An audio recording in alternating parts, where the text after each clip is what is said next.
I just finished watching the final episode of season 3 of the White Lotus, so here are my thoughts.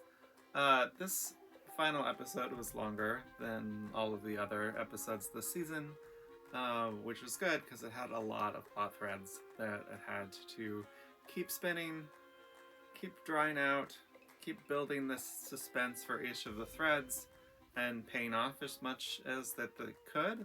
Some threads were resolved not as well as others, but we'll get into that. First, let's go over what this episode starts with. There's the brother and the sister at the monastery, and it gives a little bit of talk about Buddhism to set the scene for the episode. Mainly it's about how we try to fix our problems because we think that we can fix things and end our suffering and not have suffering anymore, but that's not really how life works. Life will always have suffering, so the desire for suffering to not exist is part of what gives us pain. And once we accept that that's part of life, that we'll have an easier time dealing with life. So all of the characters are dealing with this on one level or another. It shifts to Rick, and Rick goes back to the White Lotus and rejects one last temptation from the Sam Rockwell character. And then it shows Mook and the security guard. I forget the security guard's name, but I feel one flaw with this season was how underdeveloped Mook was. Her character is pretty much just a stand-in for saying, could be your girlfriend if you are heroic, and you're going to have a chance to be heroic, so it doesn't do much other than that on developing Mook's character. Then we have the three friends. There's still sort of like the lingering fallout from their argument the night before. Lori is looking down at her two friends in the pool. This happens a little later in the episode, but mainly it establishes that Lori is thinking about her friendships. She went out the night before, had sex, and had to jump out of a window. She's made mistakes throughout her life, and this feels like she's kind of thinks that maybe this was yet another one where she was rejecting things that could make her happy. And she realizes that her friends are the ones that are important to her. This feels a little bit of a stretch. It pays off later in the episode where Lori has a breakdown. Her friends are still acting pretty fake and ignoring any of the drama between them. And Lori has this moment of vulnerability that allows her to actually connect with her friends. That's sort of the theme that I feel the friendships explore, the three friends. Yes, vulnerability often makes us lash out at each other, but it is really the only way that we can have genuine connection. So when Lori talks about how she's upset and has been sort of sad the whole trip, it allows them to have a genuine connection, and the friends connect. I like this story arc. I like what it's getting at, but it feels like it needs a little bit more foundation. The friends were a little too toxic to get quite that arc through, but I still enjoyed that scene. It was still an emotional, well done scene. While all this is happening, the rat lifts drama is mainly that the dad is trying to figure out if he should kill his family. The daughter breaks down and realizes that she doesn't want to live an austere life through Buddhism. And the brother realizes that he can't follow his sister around. The dad thinks that his daughter can't live without wealth, so he's decided to kill the daughter. And all the rest of his family, except the younger son, who says that he would be fine without money. The father decides that he can just kill his family using a suicide tree seed. He mixes the seed with pina colada, but backs out at the last second and decides not to kill his family. But the remnants of the pina colada ends up poisoning his son.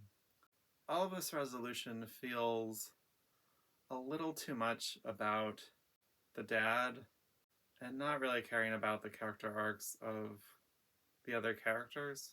Feels like they were all kind of pawns to set up, to show, to push the dad over the edge. And the dad has been sort of out of it on drugs for episode after episode after episode, so all of his character building doesn't quite pay off or work.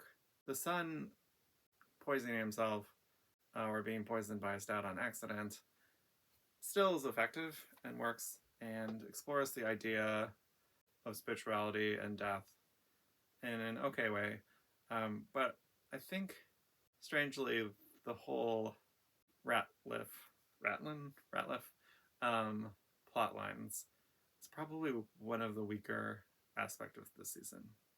It was a nice fake out for the kid's death, and it was a nice way to like make it so that it's not completely all tragic and that a fairly likable character survives that you think dies.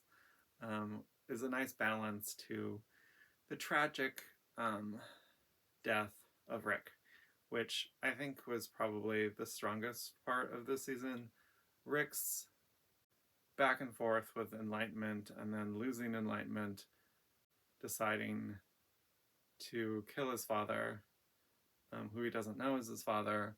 All of that played out well and was dramatic, and it illustrated the points and concepts of Buddhism and appreciating the now and not falling victim to your own stories. And then there's Belinda's plotline, which is her sort of doing this full circle of finally becoming rich and promising starting a wellness spa with somebody and then backing out because now she's rich and she doesn't have to care about other people's feelings. I thought that was a good turn for her character because she was so pretty flat character throughout most of the season. So her turn when she's like playing hardball to get the $5 million was easily the best moment for her character. It's obviously tragic and sad that she's corrupted by money, but it at least like deepens and makes her character more complex. That's most of like what happens in the episode. The Ratliffs sort of sail off into the sunset in a open-ended question of like what's going to happen to their family, but it's pretty obvious that it's not going to be a happy time for them. I think the weakest parts is the Ratliff family mainly just doesn't have the emotional heft that the father character needed to sustain their plotline. And the spoiled older brother kind of has this moment of like realizing that there's more to life than what he thought there is, where he's like jealous of the love between Rick and Holly. But it's not that compelling. Still an entertaining episode that I think was exciting, and I'm excited to see another season of The White Lotus. If I had to guess, I would say that the Ratliff mother is probably going to be in the next season, having dumped her husband and found a different way to live and maintain her lifestyle.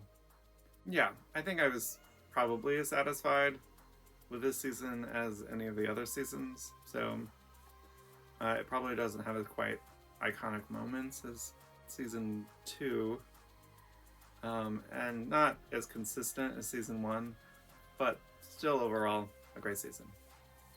That's some of my thoughts. I'll try to get this up as soon as I can, so thanks for watching this, and like and subscribe.